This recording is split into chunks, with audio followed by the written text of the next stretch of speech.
یہ ہے او اور یہ کیا ہے اے. یہ دونوں ساؤنڈز جو ہیں یہ عربی زبان میں نہیں ہیں.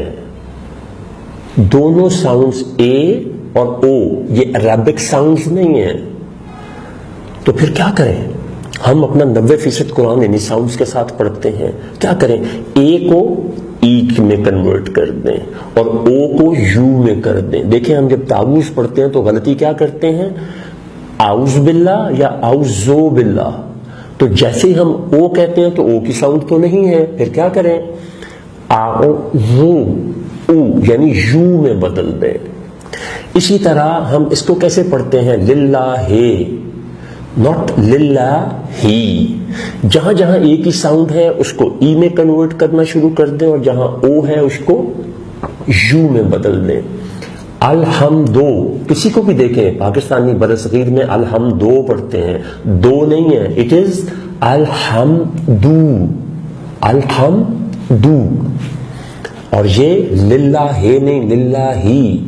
مالکے نو مالکی. لیں جی دس واز دا ایسنس. اب ایک سوال اٹھے گا کہ یہ باقیوں کو نہیں پتا. کوئی ضرورت نہیں اس میں پریشان ہونے کی. آپ کسی ایک عربی استاد کو جو عرب میں مثلاً عربی ہو، عربی زبان جانتا ہو، عرب میں پیدا ہوا ہو، میں اس کی بات کر رہا ہوں، اس کو آپ بولتے دیکھیں، اس کو پڑھتے دیکھیں تو وہ اعوذو کہے گا، زو نہیں کہے گا. الحمدو کہے گا، الحمدو نہیں کہے گا. یہ تھا جی اس کا خلاصہ. اب میں آتا ہوں تجوید کی طرف. یہ بھی ایک بڑی دلچسپ بات. تجویز کے لیے اساتذہ جب تجوید کراتے ہیں تو بہت وقت خرچ ہوتا. اب یا تو آپ اتنے سال اور اتنا وقت خرچ کریں یا پھر جو میں چند حروف آپ کو لکھ کے دیتا ہوں یہ تجوید کی بنیاد ہیں. یہ آپ کو تجوید کی باریکیوں میں سے چند بنیادی باتیں ایسی دے دیں گے کہ جس سے آپ کا قرآن جو آپ پڑھتے ہیں درست نہیں بہت درست ہو جائے گا بہت سے ان لوگوں سے جو مدتوں سے پڑھ رہے ہیں. تو وہ چند حروف کون سے ہیں؟ ناظرین کرام، یہ میرے ہاتھ میں پکڑا ہوا کاغذ ہے، یہ کل تجوید کا خلاصہ ہے. دیکھیں پراپر چیز تو پراپر ہی ہوتی ہے نا. اس کے لیے آپ کو وقت چاہیے. اساتذہ کے پاس یا تو اتنا وقت ارینج کریں اور اساتذہ کے پاس جائیں یا پھر میرا یہ بتایا ہوا انسٹنٹ نسخہ. یہ لکھا ہے، یہ ہم جس کو الف کہتے ہیں اور اس کو عین کہتے ہیں یہ اردو میں ہے. جب ہم اس کو عربی میں ادا کریں گے تو یہ ہے آ. بہت غور سے سنیے گا آ. اور یہ ہے قا. آ قا. حلق میں تھوڑی سی رکاوٹ کے ساتھ. سب سے زیادہ یہ ساؤنڈ ہے جس میں ہم سے غلطی ہوتی ہے. پھر یہ ہے، یہ میرے چہرے میں دانتوں کی طرف دیکھیے گا. میں عام روایتی اساتذہ سے ہٹ کے اپنا چہرہ بناؤں گا اور تھوڑا سا اسٹریس ورڈز پر زیادہ دوں گا. ایکچولی آپ نے اتنا نہیں کرنا، just to understand for clarity. تا اور یہ تو. ہونٹوں کو گول کیجئے، دانتوں کو اوپر رکھ کے تو آواز ہوا کو دھکیلیں گے تو یہ بالکل صحیح. تا تو. یہ ساؤنڈ مجھے سیکھنے میں سب سے زیادہ ٹائم لگا تھا. فا فا. اور یہ سا. اس کو نرم رکھنا ہے اور یہ سیٹی کی آواز کے بغیر ادا نہیں ہوگا. سا. اور یہ سو. آپ میں سے جن کو پنجابی آتی ہے سوا نہیں کہتے ہم راکھ کو، تو وہ ساؤنڈ ہے سو. ذا ذا. جیسے ہم کہتے ہیں ذرا ذرا ذرا ذرا، بہت نرمی اس میں. اور یہ ذا، جیسے ہم کہتے ہیں نا زن سے کوئی چیز چلی گئی. اور یہ زو، جس طرح آپ نے یہ تو کہا تھا نا یہ زو. اور یہ تھوڑی سی ساؤنڈ چینج ہوگی رو.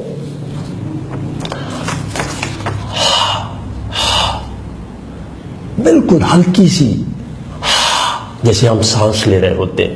اور یہ بھاری کرنی ہے ہاں. بڑا دلچسپ واقعہ، ایک دفعہ مجھے یہ کلیئرٹی نہیں ہو رہی تھی تو استاد صاحب کہنے لگے کہ اوے یار او ہا جڑی پی جاندی ہے ہاں. یہ کا کو کا تو. اب یہ ساروں کی سگنیفیکنس کس حد تک ہے میں صرف آپ کو ایک حرف پڑھ کر سناؤں گا.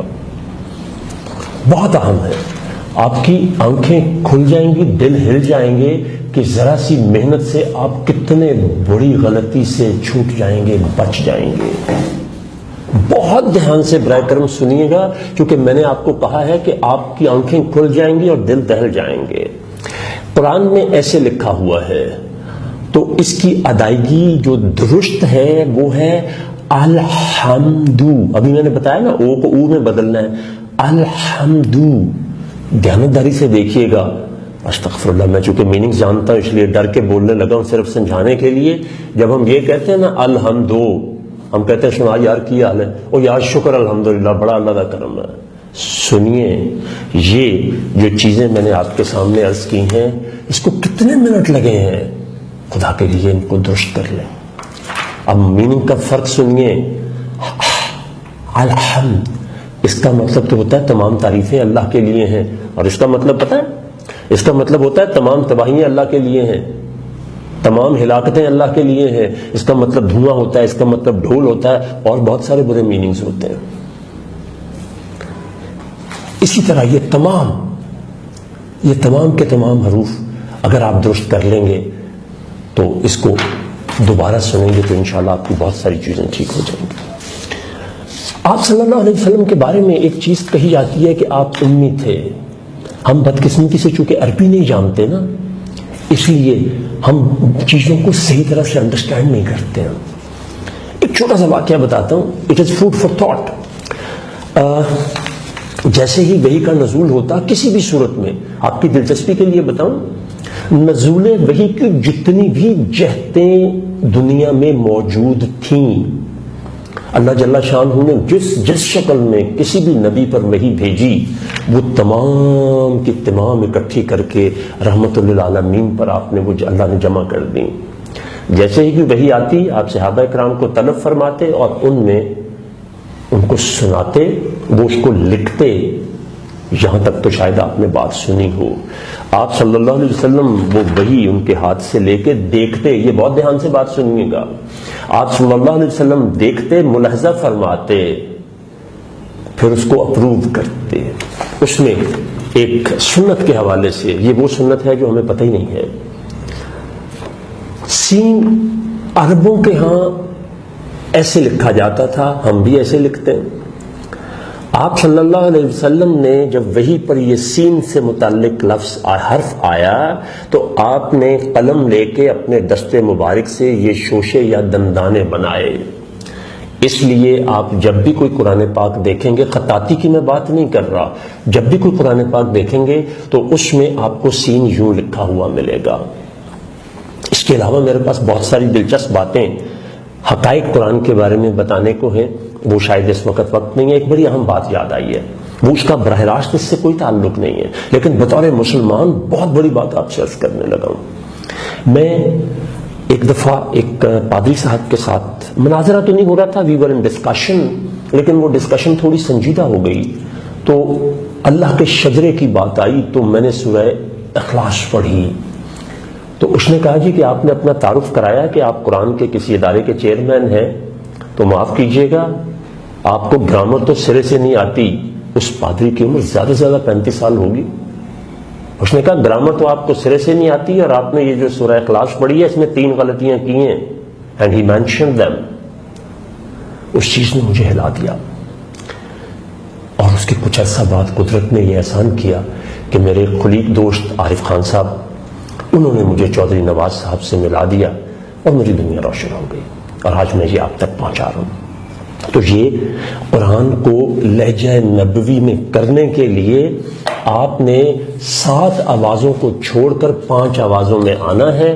وہ 7 میں 2 جو فالتو آوازیں ہیں وہ میں نے آپ کو مینشن کر دی ہیں. اب چند باتیں قرآن کو سمجھنے کے متعلق سمجھ لیجیے.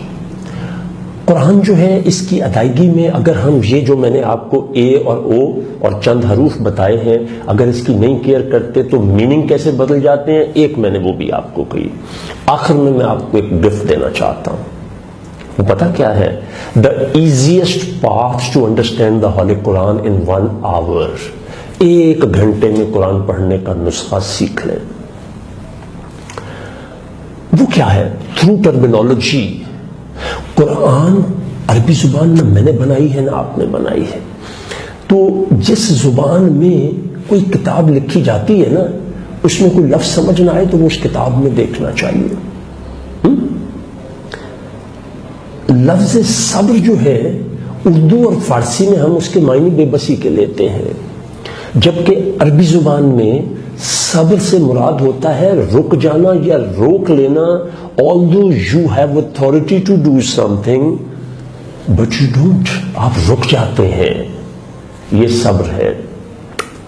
اب ہمارے لیے یہ عام سی بات ہے نا، سنیے، آج دنیا میں جو ایموشنل انٹیلیجنس ہے نا، جس کے لیے ڈاکٹر ڈینیل گولڈمین نے 1980 میں تجربات شروع کیے اور سن 2000 یا 2001 میں اس نے کتاب بھی لکھی اور دنیا کو ایک علم دیا جس کا نام ایموشنل انٹیلیجنس رکھا، وہ اسی آیت کریمہ سے ہے، وَاسْتَعِینُوا بِالصَّبْرِ وَالصَّلَاةِ، کہ نماز سے اور صبر سے مدد لیا کرو۔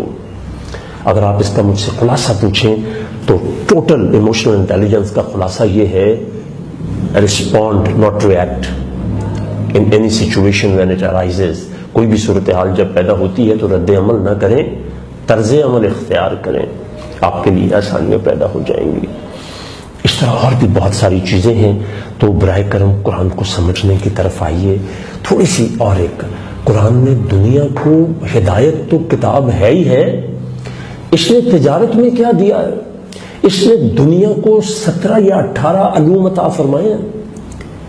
دنیا میں پہلے کتابوں کی جلد بائنڈنگ کا کوئی کانسیپٹ نہیں تھا، سب سے پہلی بائنڈڈ بک جو ہے وہ قرآن پاک ہے۔ آج لاکھوں لوگوں کا روزگار وابستہ ہے اس سے، اور انڈائریکٹلی جائیں تو کروڑوں کا ہے۔ کتابت، ٹیلی گرافی قرآن کے نزول سے پہلے دنیا میں کوئی تصور نہیں تھا۔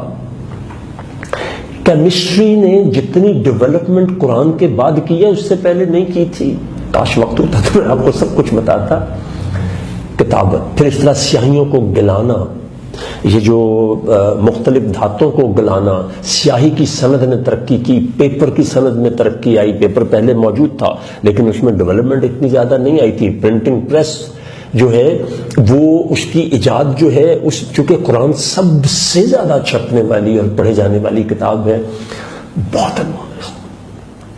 اللہ تبارک تعالیٰ سے دعا کرتا ہوں کہ اللہ تبارک تعالیٰ نے اس عظیم دین میں پیدا فرمایا اور اتنی عظیم کتاب عطا فرمائی، اتنی عظیم کتاب عطا فرمائی، اللہ پاک ہمیں توفیق بھی دے کہ ہم اس کو اچھے طریقے سے پڑھنا سیکھیں، کیونکہ اگر ہم درست نہیں پڑھتے تو پھر میں نے آپ کو ایک میننگز کا فرق بتا دیا کیا آتا ہے، بالکل کنفیوز نہ ہو، it is the easiest one. اور جب آپ نیت اور ارادے سے اٹھیں گے تو اللہ آپ کے لیے بڑی آسانیاں پیدا کرے گا۔ میں نے یہ ساری چیزیں اب سیکھی ہیں، اور اب انشاءاللہ دوسری خوشخبری یہ کہ اس سال میں نے رمضان میں جو تجربہ کیا انتہائی کامیاب تھا، وہ تھا کوئی 20 سے 22 گھنٹے میں 20 سے 22 گھنٹے میں لوگوں نے قرآن پڑھنا سیکھ لیا۔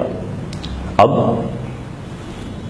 آپ بیٹھیے، صبح بیٹھ جائیں 6 بجے تو اگلے دن صبح 4 بجے تک آپ قرآن پڑھنے کے قابل ہو جائیں گے۔ یہ کوئی کمال نہیں ہے، یہ قاری اسماعیل صاحب کی محنت ہے اور اللہ کے اپنے فرمان ہے کہ میں نے اس کو بہت آسان کر کے اتارا ہے کوئی اس سے ہدایت لینے والا؟ تو آئیے اللہ سے ہدایت مانگے۔ بہت شکریہ۔